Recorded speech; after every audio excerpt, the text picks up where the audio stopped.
So at this point, we're going to move into part 2 of our introduction to hacking techniques. And we're going to cover a couple of different things here. We're going to start off by talking about buffer overflows.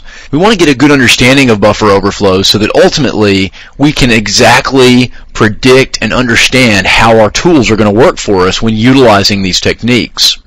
We're also going to spend some time to get into a little bit more detail on rootkits, talk about why those exist and where you might find them and what's important to know about this type of technology. We're also going to spend some time talking about spoofing techniques, or ways in which spoofing can enable hackers to be more effective and make it challenging for IT security professionals.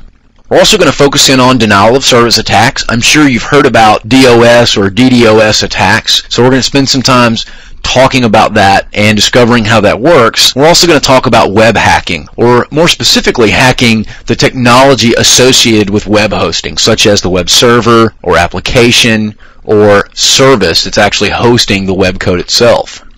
So moving on into buffer overflows, it's definitely important to understand that buffer overflows exist on just about every program and operating system out there. And really the point there is it boils down to bad coding or poor validation of coding or error checking.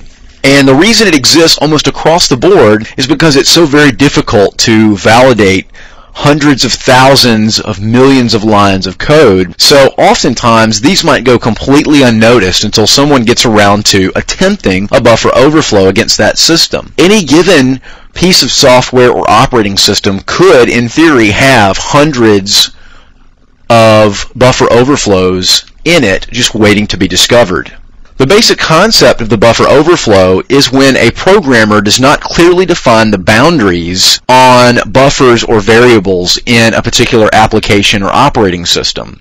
Or they might simply make what's called the fence post error. And what that basically amounts to is, if you want to make a fence 100 meters long and your sections of fence are 10 meters long, how many fence posts do you need? Well, the correct answer is 11. Although your immediate thought might have been that we only need 10 because 10 times 10 is 100. So that would effectively give us our 100 meters, but we need 11 fence posts to be on all sides of all 10 of those individual fence sections. So those are the type of mistakes that programmers commonly make that end up leading to buffer overflows or stack exploits.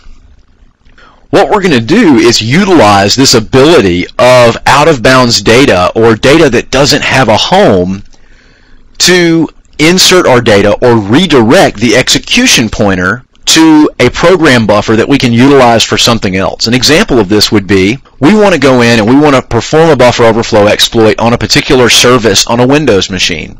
Well, if we want to set up a return shell, for example, then we set the buffer overflow to go in, and in the buffer in which we have stolen effectively, we'll build shellcode and return a shell prompt back to the system that actually hacked. And we'll do that by redirecting the pointer that actually parses through memory.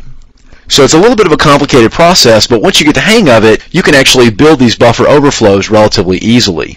Ultimately, our goal here is to insert malicious code or execute commands on the remote system utilizing these overflows and lack of checking. The results of this can be denial of service, in where it causes the program to freeze or the machine to crash, or in best case scenario, permits the exploit to lead to a compromise or to some execution of information on that system. In order to actually build buffer overflows, you need to be a pretty good programmer and have a good knowledge of stack and buffer vulnerabilities, as well as stack and buffers in general, depending on the code that you're using. You also need to have the skills to be able to research and apply those vulnerabilities to a current attack, meaning it's not enough to know how to overflow a buffer. You have to know how to utilize that overflow to get a usable end result, meaning a vulnerability or an exploit or remote code execution. There really aren't a lot of things we can do to protect ourselves from buffer overflows other than stay on our programmers about working with that security mindset, double checking their code, and validating that those fence post type errors aren't present in your particular software. And in addition, we want to have a penetration tester or an ethical hacker perform vulnerability assessment on our applications and our operating systems before we roll it to production.